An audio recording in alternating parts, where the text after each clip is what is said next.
Welcome to Achieve Wealth through value-add real estate investing. This is the show where the guru hype is banned and you get direct insights from commercial real estate operators. If you're a passive investor, this show can help you better understand investment opportunities. And if you're an active investor, the lessons from each episode can help you to become more effective in your own deals. Now, here's your host, investor and author, James Kandasamy. Hi, listeners and audience. This is James Kandasamy from Achieve Wealth through Value-Add Real Estate Investing Podcast. Last week, we have Rich Fishman with 8,000 units, with almost half of it owned by himself. And he have bought across over 20 years across 5 to 6 different states. And he gave us an outstanding overview on what happened during the crash of 2018. Was that really true that everybody need a roof above their head? And that's what a lot of gurus are telling in multifamily? Or is it true that multifamily has the lowest default rate? You definitely need to listen to that podcast because he went through the whole downturn with all his multifamily and came back up after the cycle. And he gave a lot of awesome perspective. Today, we have Kevin Bupp. Hey, Kevin, you want to introduce yourself? Hey, James. Yeah, I'm excited to be here. Yeah, I'll give the quick overview for sure. So I've been investing full time in real estate for going on 20 years now, and I got started like a lot of folks do with single family investments. It was just what my mentor was doing. It's what he was good at, and it's what he taught me. And so I didn't reinvent the wheel. I did exactly what he told me to do. That evolved over time into multifamily investments and other types of commercial real estate. And that basically led me up through to the crash of 2008.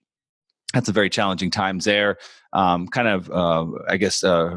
reborn in 2011, 2012, and was introduced at that point in time to mobile home parks, which is what we focus in today. And so for the past 7 years now, we've been solely focused on mobile home communities. We own parks in 13 different states here throughout the U.S., and that's our niche of choice as of now. So Awesome. I mean, Kevin is being very humble. So just to give you guys some background, when I was in my W-2 job, one of the first podcasts that I was listening was Kevin's podcast. I mean, the podcast is called Real Estate Investing for Cashflow with Kevin Bupp, and it's an awesome podcast. It focuses a lot on commercial real estate. I really learned a lot, when I was in W-2 and I was listening to it in the car. And you're still doing the podcast, right, Kevin? I am. Absolutely. I do 2 podcasts. So I do the Real Estate Investing for Cashflow podcast. And then about 3.5 years ago, I thought it was a good idea to start a second podcast if I wasn't busy enough already. And I started a mobile home park investing podcast, which is specifically to that topic. So Got it. So yeah, James, I remember the first day we actually met, not to interrupt you. I remember when we first met, I always joke with you every time I see you about,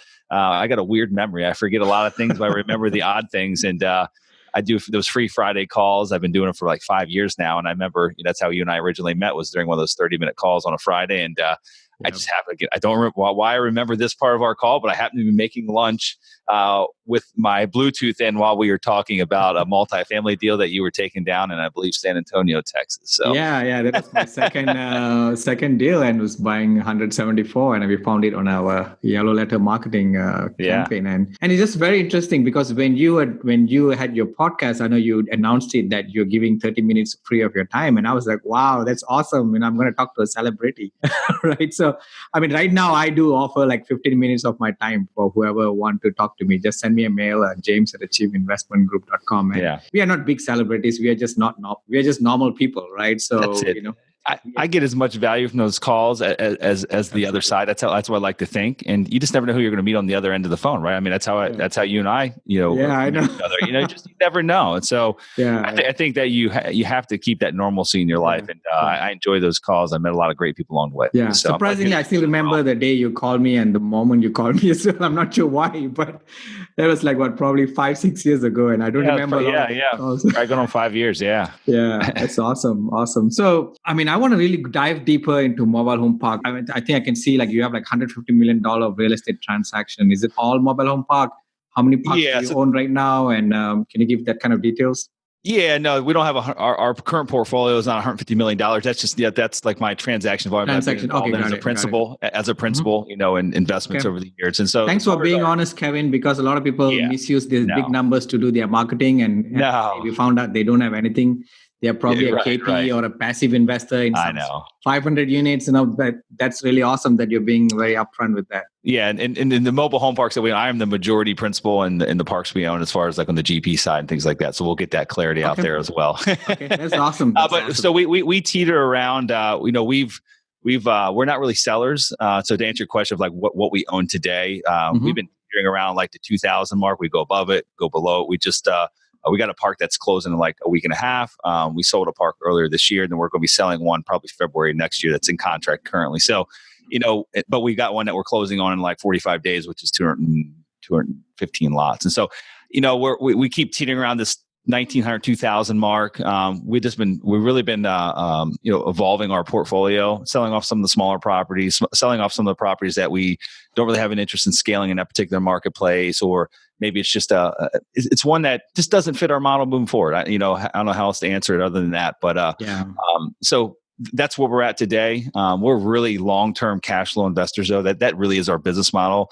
It's just, as far as the selling side of things, I like to take advantage of an opportunity when it arises. That's one thing I did not do prior to 2008. I never would sell anything. And it came back to bite me at that point. So I am not a seller. However, I will sell when the timing's right and the price is right. Yeah. Let's talk about that experience, because I've heard about that in your podcast. So you were doing single family home before 2008, and you were doing very well, I guess. And multifamily. Yeah. So I had multifamily as well. Okay. Yeah. But mostly single family was our focus. That was our business model. That's what we were very competent at. We had acquired a few hundred multifamily doors over the years, just almost by accident. We didn't really put much effort into it. Just deals would come our way. Small multifamily stuff, 36 unit, 48 unit type properties. And we just, kind of threw into our rental pool. However, the biggest part of our model and the thing that took the most time and energy was a single family, buying these single family rental properties and managing a portfolio across multiple different counties. And it was just very inefficient. And it's unfortunate because I think we just got very complacent with our model. We felt we were really good at it. And we never took the time to be honest with ourselves about how inefficient that was, and that we should have just taken our efforts and converted them over to multifamily at that given moment. And I think that we would have fared through the downturn a lot better. The single family properties, it wasn't really the single family that sunk us during the downturn. It was a whole mixture of ingredients. I mean, Florida was ground zero for the crash. A lot of our properties, not only did they lose, within a year period of time, they were upside down when our leverage point on the front side originally was somewhere in like the 65 to 68% range. So we were very low leverage. Most of them were upside down underwater within a year. But not only that, another big thing in Florida that really was a major impact to us, there was a lot of speculative single family builds happening back then. I don't know if you remember back in that heyday, I guess you could say. That was back when like a new build property in like Vegas or Phoenix or Southwest Florida would literally flip 3 times before it was ever even occupied, before it was ever finished. It was crazy. So there was like thousands of new home builds happening in Southwest Florida for a population that wasn't really coming. And so the big nail in the coffin for us back then was a lot of these builders that had these properties that they weren't selling. They started renting them out. And so now they started pulling from the populations away from our rental properties, and they offered better incentives, what have you. There was a new product, so we had an occupancy issue. We were underwater in value, and like, it's just a perfect storm, man. It was ugly. It wasn't fun at all. And the banks at that point weren't willing to work with us. This was like a year within entering into this downturn. The banks, they didn't have loss mitigation departments. They weren't prepared for this. And so we struggled with a majority of our lenders to even do workout deals or loan modifications, what have you. Yeah, it's. I read some books on how the lenders can be nasty during the downturn. Right now, they're super nice. Right? I think they got a lot more. I think they got a lot more flexible. Okay. As the years went on, because they had to. But like this is in the beginning, like the first year of that downturn. Like no one knew how bad it was really going to get. Are we at the bottom? Are we at the bottom? And like I feel like that question was asked for many years before it's like, wow, it's 2011 and it's still messed up. Like things are still fairly bad, And I think it took the banks a while to realize that, and to even put the infrastructure in place to manage all these defaults. Like it was a disaster for the banks as well. I mean, they had more defaults, and they had to build entire departments within their companies to manage this onslaught of defaults. So yeah, it was a challenging time for everybody. Do you think you could have been better if you had a lot of non-recourse loans during that time? Yeah, well, absolutely. I mean, as far as like my personal assets being attacked and things of that nature, absolutely. And I think there's also a lot more flexibility with the non-recourse lenders to work with a borrower. Okay.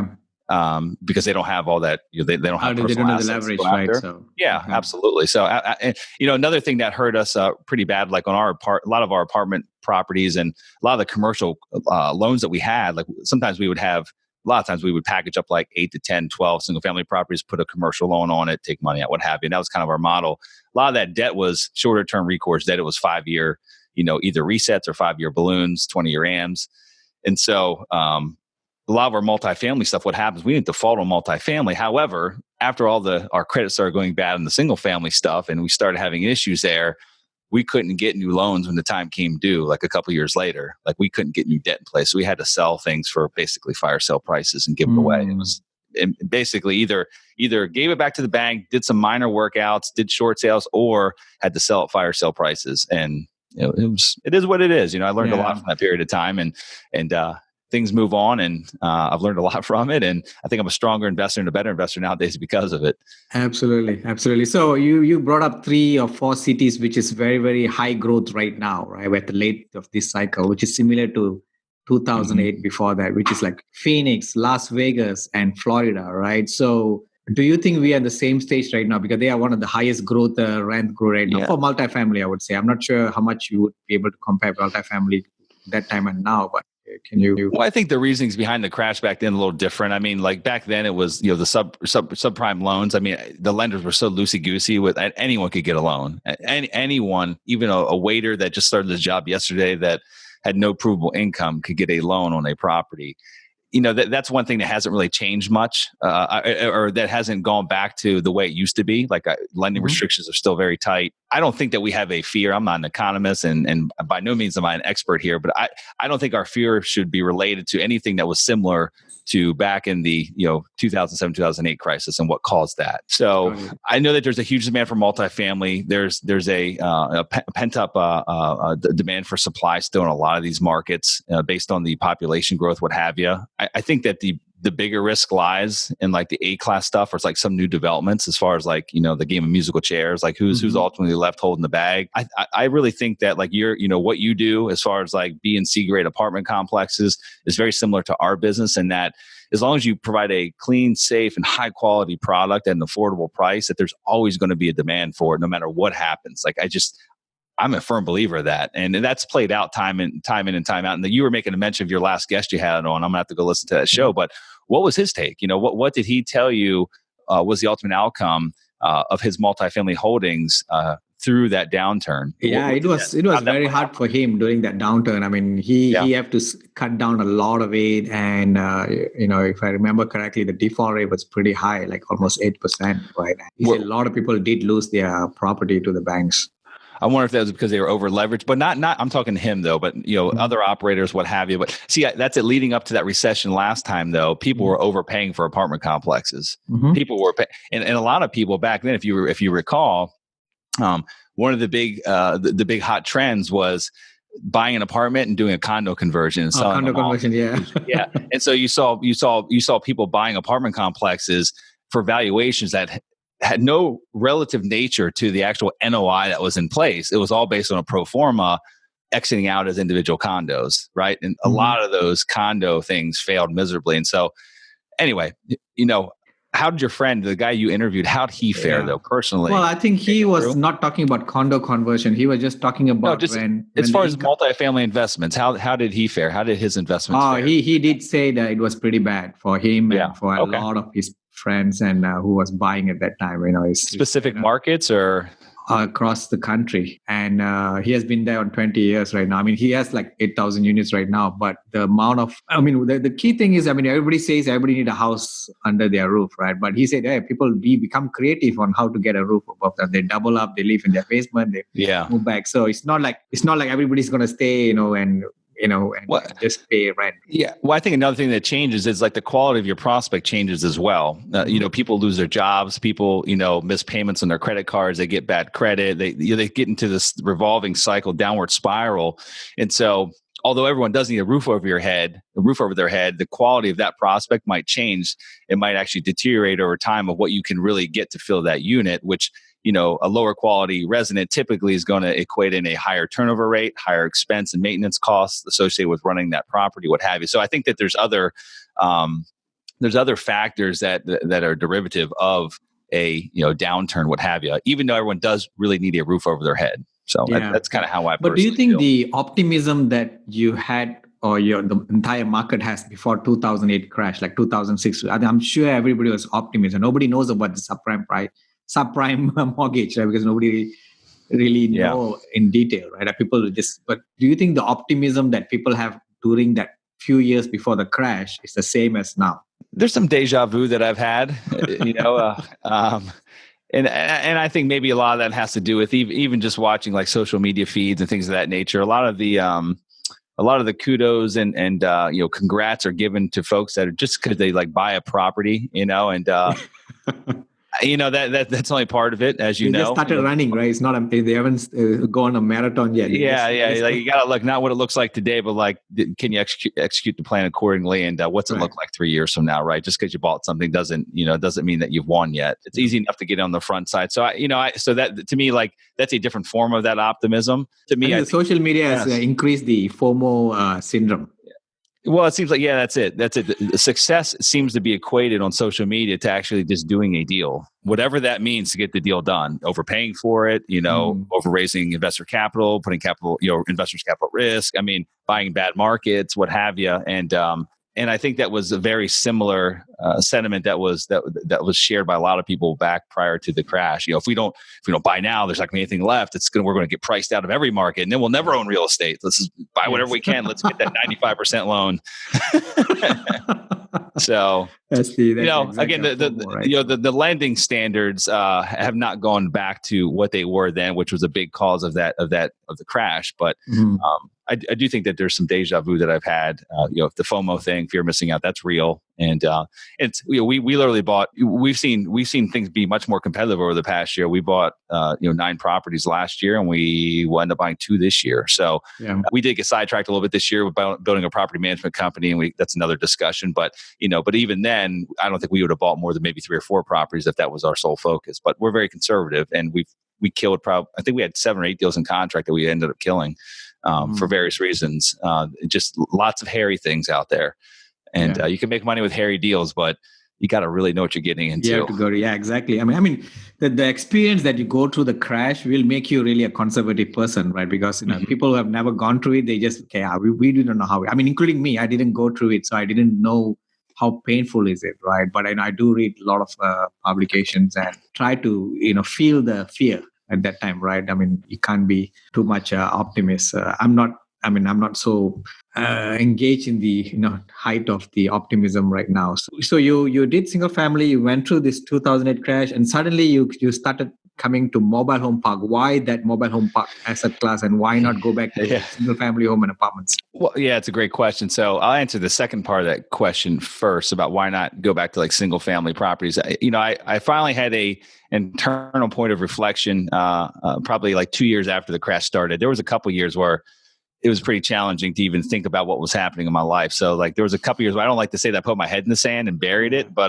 there was the mountain of challenges. I didn't know how the heck I was going to get over it. I didn't think about too much real estate during those years other than trying to manage the crisis that was at hand in my own life and my business. And so, but somewhere around 2011, 2010, 2011, I started going through like a reflection point in my life where I tried to look back and just really be honest with myself, like what I should have done differently, what I ultimately felt went wrong. And, I came to a quick realization, and I kind of knew it back then. I just, you get comfortable and complacent. We should have made a switch. Our model was very inefficient with the single family properties, running multiple maintenance crews and management crews amongst many different counties, having a home here, a home over there, hundreds of them that way. It was incredibly inefficient, and it was very hard to scale, just going out and trying to buy one by one and buying 120, 150, 200 single family properties is a lot of work. That's 200 individual closings, it's just, there's a lot of effort to make that happen. And, being honest with myself, I knew that those same efforts could have been multiplied like, 10x. By actually putting that effort into multifamily, I think that multifamily is much more efficient to operate and could truly provide that cash flow and help me get back on top much faster than trying to go back into the single family space. I didn't have an interest in the single family. It was what I was taught at a young age, and I rolled with it and I did really well with it. And then now I felt a little more grown up and it was time to make a big change in my life. And I knew multifamily was going to be it. And so I went on this exploration journey, knowing that it was going to be multifamily. What I wanted to do, James, I wanted to go back and talk to everyone. I went on like the 6-month binge of interviewing and talking to everyone I could, local and on the phone, that had either been in the multifamily and made it through the crash, and just get a sense from them, like how things have changed today, how the landscape has changed, and then also talk to those that just got their start. What's their perceived notion of the next couple of years? What the lending environment looks like, where they're finding opportunity, what are the risks? I wanted to get an update because I basically stepped away for years from real estate, and things had changed over those 3 or 4 years, right? And during this period of time, I was introduced to a guy by the name of Randy through a mutual friend, and Randy owned mobile home parks here in Florida, 3 of them. He had been a banker for 30 years, and I like meeting new people. So I'd say, hey, let's grab lunch. You're local to me. Let's grab lunch. And we did. And I didn't go there with the intent of I want to learn about mobile home parks. I just wanted to meet someone new that, had been quite successful in their life. And after a 2-hour lunch with Randy, I walked away saying, I'm going to buy a mobile home park. I need to, either prove or disprove all these great things that Randy had to say about this niche and this asset class. And that's what I did. It took me about 12 months, bought a park up in Atlanta. We still own it today, a small park, a highly distressed park, and bought that one, and bought a second one, and bought a third one, just spent a couple of years of my own money proving the concept. And then ultimately, once we proved the concept and went full cycle on a few things, went out and actually built a business out of it to where we, started, hiring multiple team members and bringing investors into the game. And that's where we're at today. What was the top 3 aha moments from that discussion with Randy, that 1-hour lunch that you had with him? Yeah. And this isn't a, compare, multifamily to mobile home parks. But this is what he told me. This is how his conversation went with me. He's like, bottom line, B and C class apartment complex is great. Everyone needs a roof over their head, just like you and I talked about, right? Affordable housing is in high demand, and that demand is. And what year was this? This is 2011. 2011, which is supposed to be the one of the lowest, best time to buy, I guess, right? Yeah, absolutely. And so he went on to say, one of the big challenges with multifamily that he found in his career, again, he wasn't a multifamily guy, but from a theoretical standpoint, was the turnover. You're turning 50-60% of your tenant base every 12 to 18 months. In mobile home parks, he's like, 95% of our residents own their own homes, and it costs a lot of money for them to move their home. So typically what happens, Kevin, is if they want to sell that home, they want to go somewhere else, move somewhere else, they don't move their home. They just put their home up for sale and they move and go buy a home somewhere else. And basically you never lose that lot rent. That lot rent continues to come in day after day, and you don't have that down period like you might have in an apartment, and you don't have the make ready costs like you might have in an apartment. So that was one of the big ones. Another big one that really piqued my interest was the barrier to entry, and that there's really no new supply coming on the marketplace. Municipalities don't like our asset class. It's got a bad stigma attached to it. And so no new parks are being built. And so if you find a good quality park in a great market, you don't have to worry about competition coming down the road. Like it's not going to happen. It's just not a chance of it happening. It's not like self-storage, right? Where somebody can just come and build something in front of you. Right. Exactly. So that was a big one. I like that. Another big thing that he sold me on was just the management side of things. When the residents own their own homes, you're not maintaining their roof, you're not maintaining their plumbing, you're not maintaining their electrical, anything whatsoever. If that happens to their unit, just like a homeowner would, they call that vendor, they call the HVAC company, they call the roofer, they call the plumber to fix it. You're not in charge of that. Our only requirements to maintain the infrastructure, so the roads, the water and sewer lines leading to the houses, and the electrical infrastructure, and that's pretty much it. And so I was like, wow, that's interesting. So low turnover, fairly lower management responsibility, and very rarely ever a point in time where you have a down unit or a lot that's not paying you lot rent. And so another big thing that so the fourth thing, you asked me for 3, but the big fourth thing that really sold me on it was he's like, Kevin, there's a lot of first and second generation park owners still out there. Like their family, either they built it or their father built these parks. And now they're aging out of them. A lot of these parks were built in the 50s and 60s and 70s, and these owners are getting very old. Like 5 years ago, the statistics were that like 85% of park owners only owned one park. And so to me, that means they're a mom and pop, right? They're not a big professional or institutional operator. And so his point that he was making was these individuals they've been working these parks, not like you and I, where we run them like a professional company. They've been in their bare hands working these things day to day, and they're either getting old, their health is becoming an issue, they're getting tired, what have you, and they're aging out of these things at a very fast rate. And so there's opportunity to get in and run it like a professional, get markets up to the market rate in the area, run it more efficiently, what have you, do a better job of collections, whatever they might be doing wrong there. So that was a big thing that piqued my interest as well, is working through that mom and pop generation and finding opportunities that had a lot of meat left on the bone. So those were a big one. Those were the big ones he threw at me, and many others as well. But those were some of the big ones that just really sold me. I'm like, I got to learn more about this. Yeah, that's awesome. I mean, I learned about Marlborough Home Park. I mean, I went for like some 3-day course, and I really learned it. I love it. I mean, it's really good asset class, and I didn't want to do it just because I believe in focus. I mean, sometimes as an entrepreneur, Absolutely.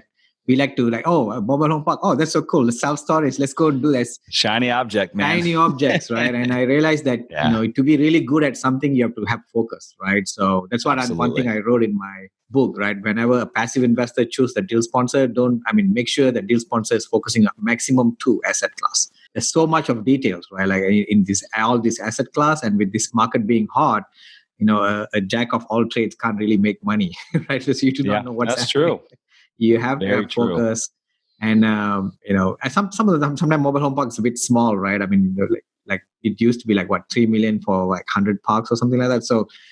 So we were like already doing like large deals, and we thought, okay, we're just going to stick with apartments, just focus and make sure we are really good at it, right? So that's important, I think. And so at very high level, can you explain how does cash flow being generated on a mobile home park? Yeah, absolutely. It's pretty straightforward. We own the entire community, and in a perfect world, this is how we like to own the community, where we own 0 of the homes. So I'll give you an example. We have a 149 space mobile home park in Buffalo, New York. In that community, we own 0 of the homes that are in there. There's 140 of those 149 lots that are occupied with residents that, again, they own their roof above their head, and they pay us, on average, $428 a month in lot rent. They also pay their water and sewer. We bill them back for their trash usage. So basically, our job in that community is to maintain the roads, make road improvements as necessary. We cut the common areas, the grass. We trim trees throughout the community. Just make sure that the community or the subdivision is upkept, and their responsibility is to pay us for the renting of the lot that their home is sitting on. And that's it. I mean, that we make money in that manner. That is the sole source of our revenue. Now, I say in a perfect world, we don't own any of the homes. Unfortunately, we're not in a perfect world, James, are we? Yeah. So we, of our portfolio of approximately 2,000 lots, we own about, it changes every day, somewhere between 250 and 270 of the mobile homes. Some parks we own 0 homes, other parks we own 20. It just really depends on how that old owner that we bought it from operated it. And so our goal with those homes that we own is to get out of the ownership as fast as possible. And so what that means to us is we'll go in and we'll do a very nice, builder grade renovation on them, make everything operate as it should, make them look good, and ultimately try to sell them at a break even, and we'll even lose money on the homes. If we can find a cash buyer that will come in and purchase that, we know once they own that outright, that they are a very sticky resident, and they'll end up staying there for a very, very long time. And so our goal is really get it back to the lot rental model, because at that point, our management and our maintenance responsibilities are incredibly minimal. So So it's similar to, let me try to summarize for the audience. It's like a parking lot of a car, right? Just the car doesn't have a wheel to move. We are the home parking lot specialist. Okay.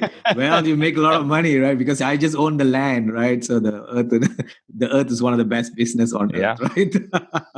Yep, that's awesome. It. That's a good way to put it. We are definitely a parking lot. That's it. Except the homes are very expensive to move, and typically our resident base. That's I don't know. I don't want to say that's a great thing about our resident base, because that's not the best way to put it.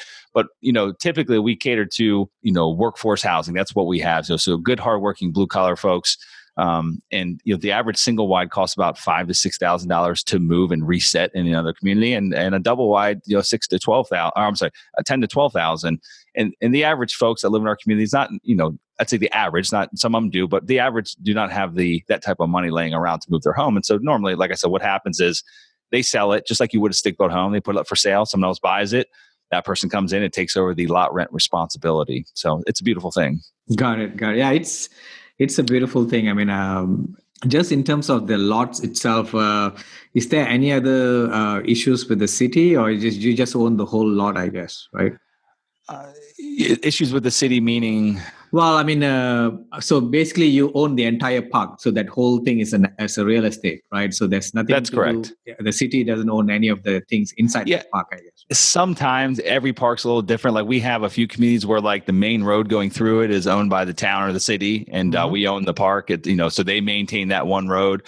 We have other communities where the water company owns. They direct bill the water and sewer line. So when that park was built, basically the local municipality that handled the water and sewer, they literally put the lines in, and they own them, and we're not responsible for water leaks or anything like that. Most of the communities, we own the lines, but there's some communities that are just anomalies, kind of standalones where we don't have to maintain it. So every park's a little different, but normally we own everything. For the most part, we own everything in the park, and we have to maintain it. Yeah.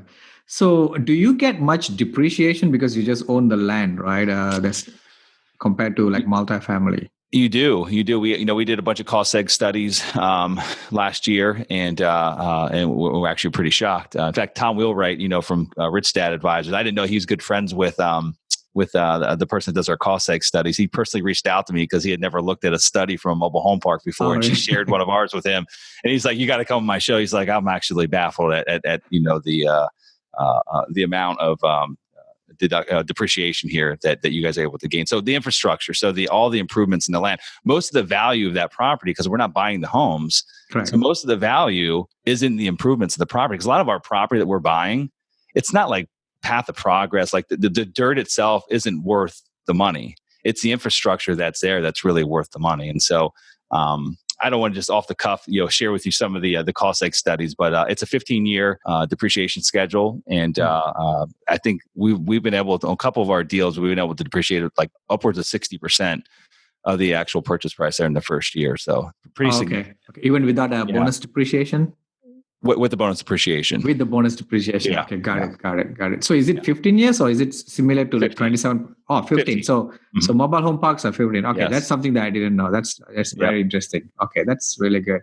And what about what is the primary value add in a mobile home park? Yeah, there's a couple big ones. I kind of like classify it as like low-hanging fruit, middle-hanging fruit, and then the high-hanging fruit, which is hard to get to. The low-hanging fruit for us is, simple operational changes. They've got heavy payroll. We'll go in and, they're basically got their family members and their cousins and their brothers on payroll, and we'll go in and chop it down to what it really needs to be. That's very low-hanging fruit for us. Some other low-hanging fruit for us are just rent increases. There's been many communities that we purchased that literally have not had a rent increase in 15 years, 20 years, a long, long time. And so that's very low-hanging fruit. Medium-hanging fruit to us would be controlling the water, water, sewer, and other utilities expenses. So a lot of these parks, when they were built back in the day, water and sewer wasn't an expensive utility. It wasn't. It was included. It was factored into the lot rent. The infrastructure was new back then, so there weren't leaks, there wasn't waste or anything like that. Over time, infrastructure gets older. There's leaks that happen. People tend to abuse water. Water and sewer is very expensive in most parts of the country, and that's normally a very large line item on an expense on a P&L expense statement. And so we'll go in and we'll basically, buy individual water sub-meters, pretty advanced meters that are digital and have remote reads, and we'll install them in each lot, and we'll essentially start billing the residents back for their own usage. Proportionally speaking, we'll do the reads each and every month and bill them back. So, number one, we've saved, we'll save anywhere from 20 to 40% of usage because people now get responsible very quickly when they have to pay for it. And then, all those savings basically go to our bottom line. So it costs us a little bit of money, but typically in a normal sized park, we'll recoup that entire investment of the water meters within like 12 to 14 months. It's pretty quickly. Wow. And then the high hanging fruit of the value add side is infilling of new homes onto vacant lots. And so a lot of communities that we own, they might have some vacant lots in them, some more than others. So I'll give you an example. We buy a mobile home park, it's 100 lots in size. It's got 80 that are occupied with trailers that are paying. The other 20 they were fully developed when the park was built. They've got infrastructure there. However, they do not have a mobile home sitting on them. And so what we'll do is we've got a dealer's license in every state that we own a park in, so we can buy wholesale from the retailers, the manufacturers. And we'll go buy brand new home inventory and we'll bring it in and we'll basically create a retail program and find buyers for those homes to infill those lots. So we'll buy the homes, we'll bring them in. So I say that's high hanging fruit because it's very capital intensive. It costs money, to purchase a home, and that money's tied up until you sell that home. So there's different programs out there that help you facilitate that, but it's still very capital intensive. And there's a lot of logistics involved with moving homes in and setting them up and things like that. So those are the big ones of how we add value to communities. Got it. And I believe the mobile home park homeowners, right, compared to multifamily, which are renters, right? So it's completely different mindset in terms of pride of ownership. Right? That's it. And that's why we try to convert them to a homeowner as fast as possible. I mean, you still have your homeowners that you have to kind of kick in the butt every once in a while to, keep their house in order, keep the yard in order. But for the most part, I mean, we're pretty strict with our screening processes, what have you. And for the most part, the homeowners within our communities have pride of ownership to take care of their units quite well. Got it. So let's go back to the property management side of it, because I remember, I think even when I was listening to your podcast about 5 years ago, you were always saying, the apartment guys have it easy because they have their own property management. They're more professional. Finally, after 5 years now, you are going to be moving your property management company under yourself, right? Are you going to self-manage? Well, yeah. So you guys do have it easy. I don't know. You guys do have it easy. All you got to do is buy it and hand it off. No, I'm joking. I know there's more to it than that. So up until a little over a year ago, we managed all of our own assets. We did it in house. And unfortunately, like the property management side of any business, there's a certain size to where you can actually break even, and we were nowhere near that size. And so it was a losing endeavor for us. And so last year, sometime in the middle of last year, we were introduced to a property. We had never considered property management in the mobile home park space, only because we were always told that options of the companies that are out there are poor, very poor. And I was told that by many different people, many different veterans of the industry. And so we never really explored it. So we always managed it ourselves. But last year we were in contract to buy a property up in Michigan. It was in receivership.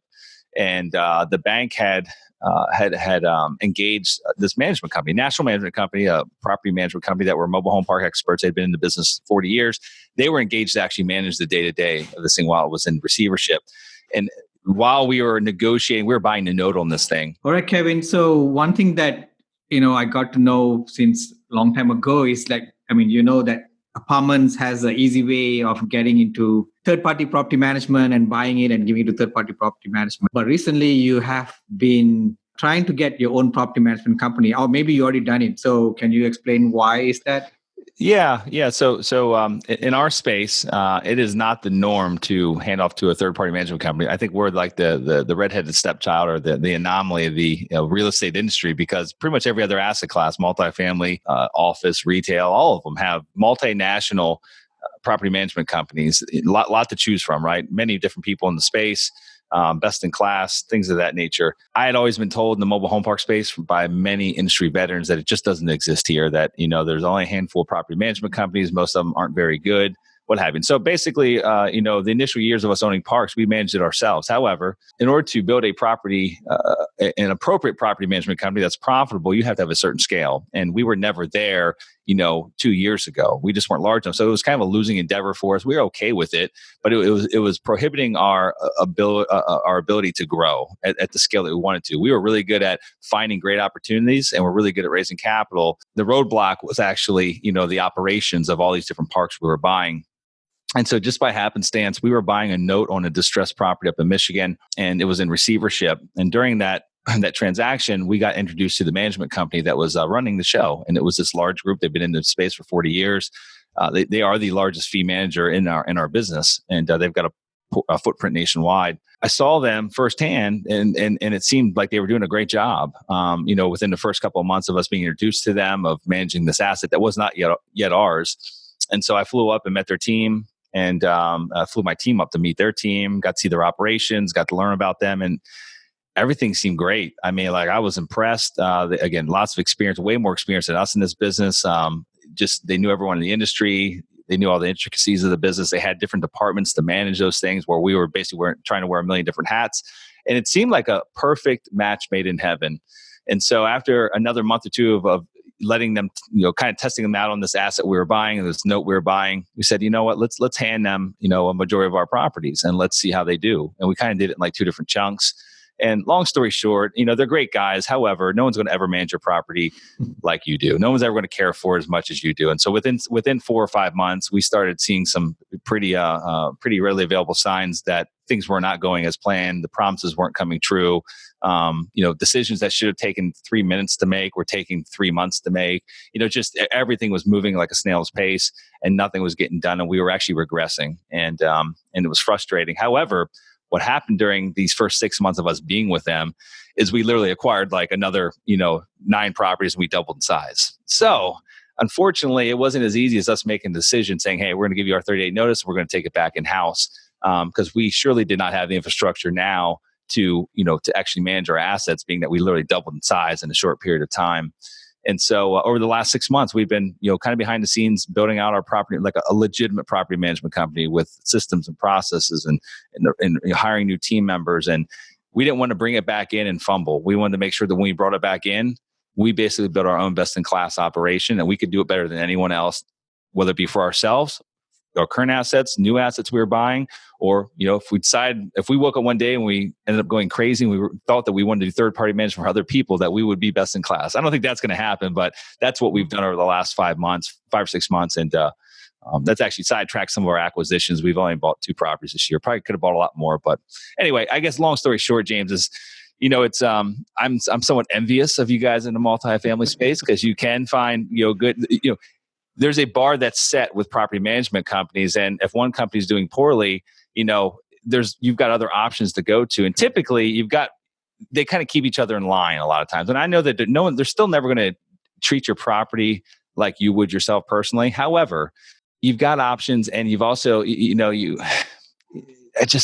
things that might not be worth one company, that you could probably actually go and get served correctly at this other company. We just didn't have that option.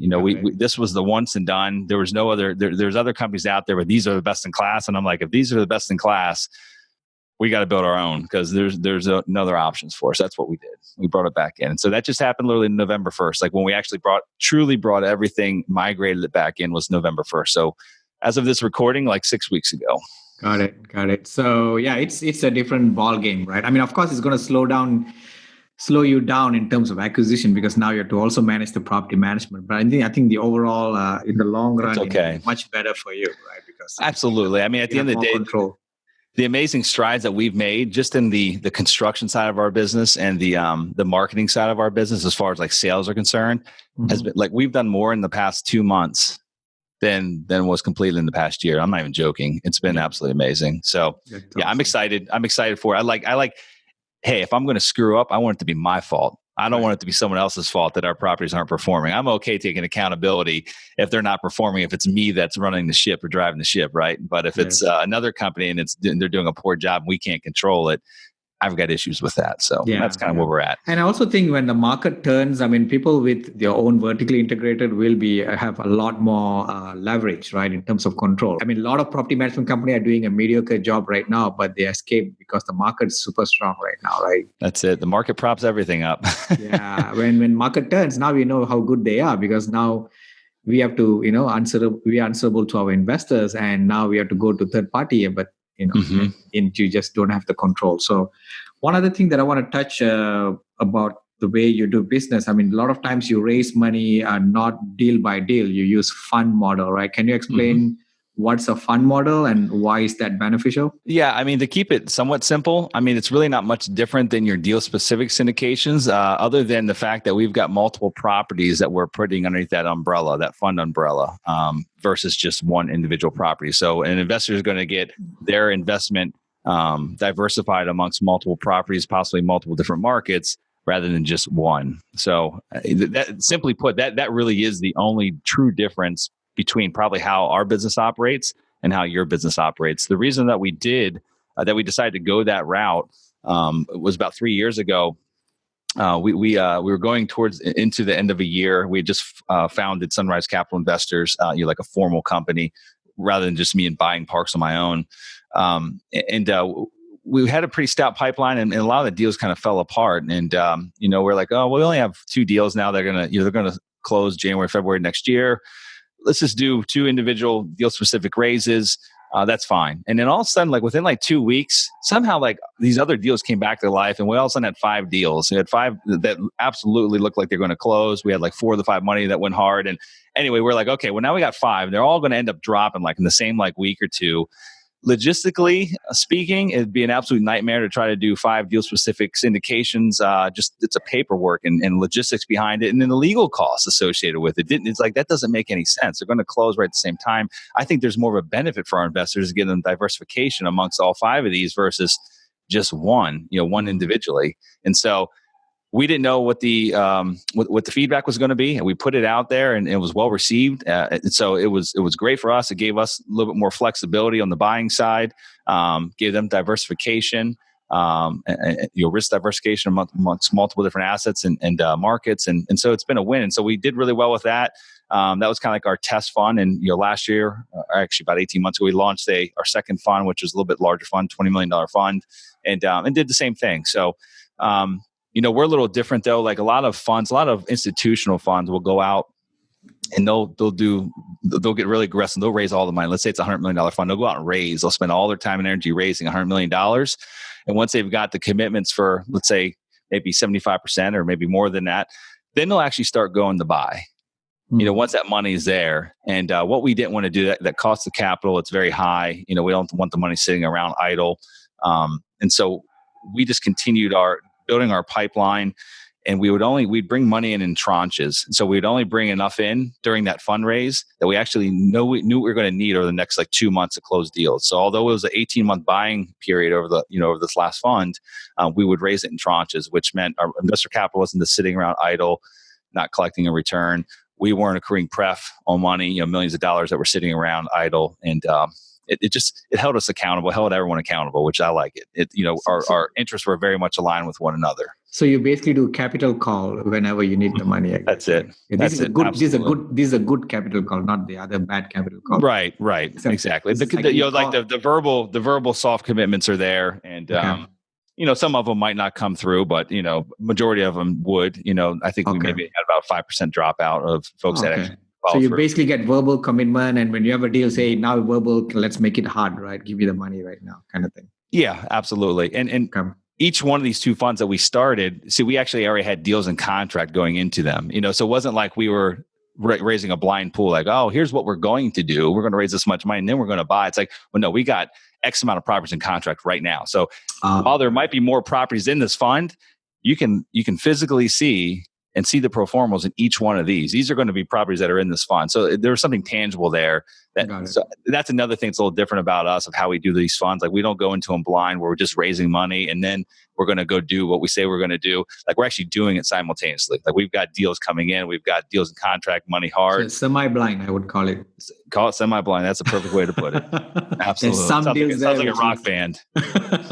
Right.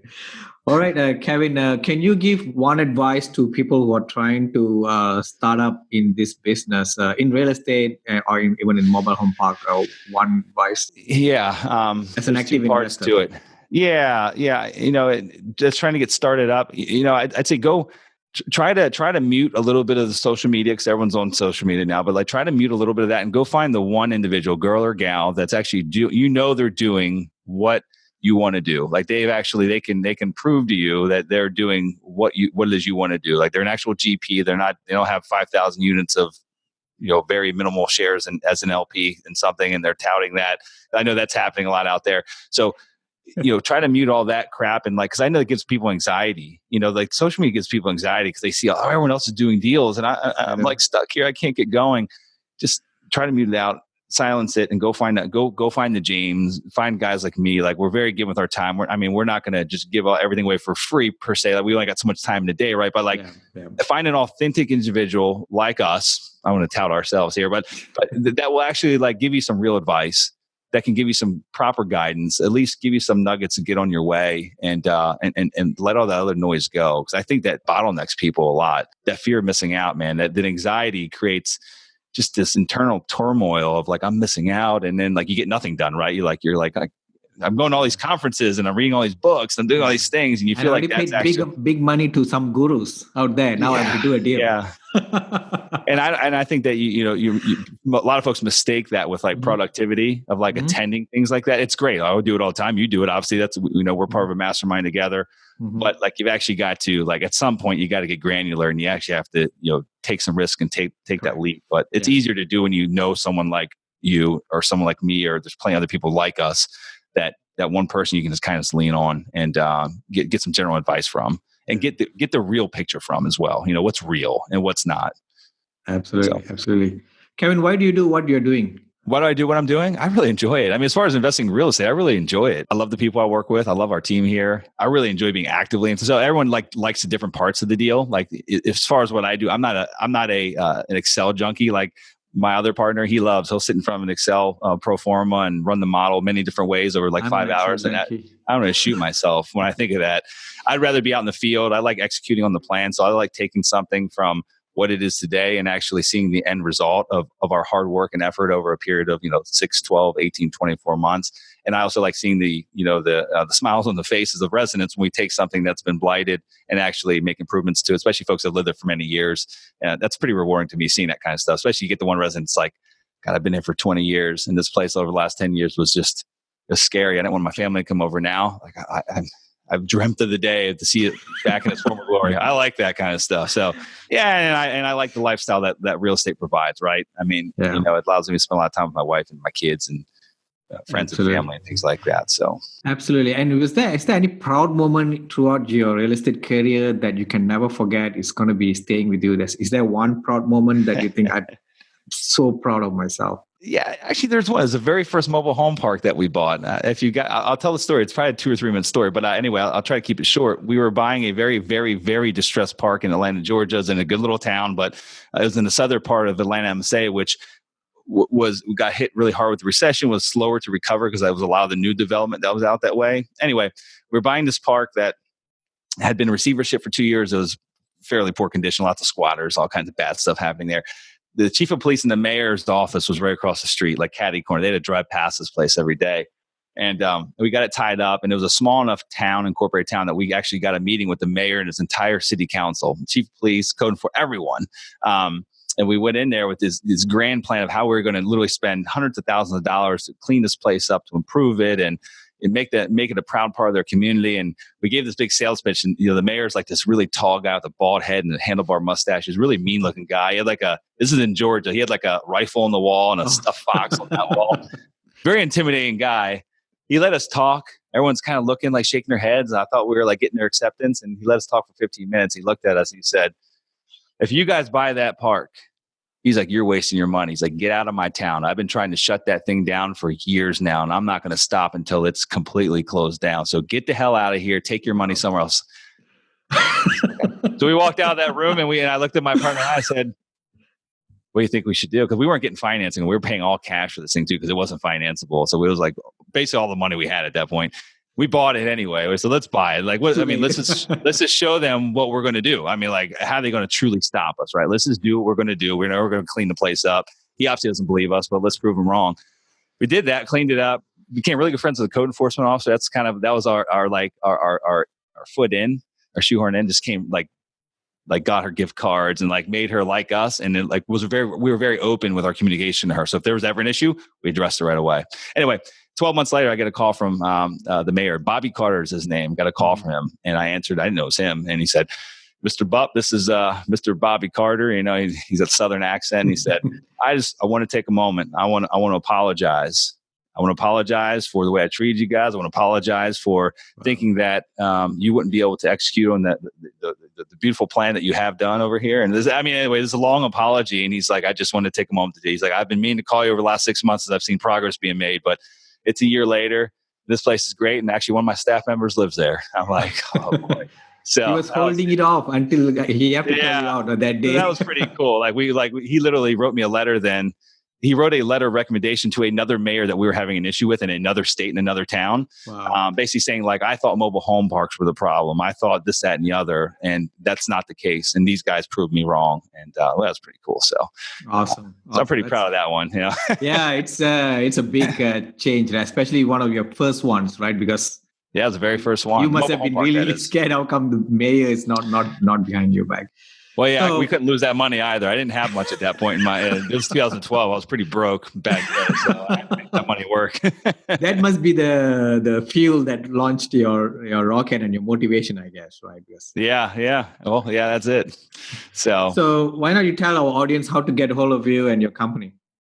Yeah, best place to reach me personally, my website, kevinbupp.com. You can find me on LinkedIn and Facebook as well. As far as our company, if you want to learn what we're doing in the mobile home park space, you can go to sunrisecapitalinvestors.com and get signed up there as well. We don't have an offering open today, but you get signed up. We have a secure portal and get updates from us when we have deals coming about and things of that nature. But yeah, other than that, I'm not too hard to track down. So. Pretty easy to find. iTunes, I've got a couple podcasts, as we had mentioned earlier. So again, you can find me in many different places. And now you can also find me on James's show. Yeah, absolutely.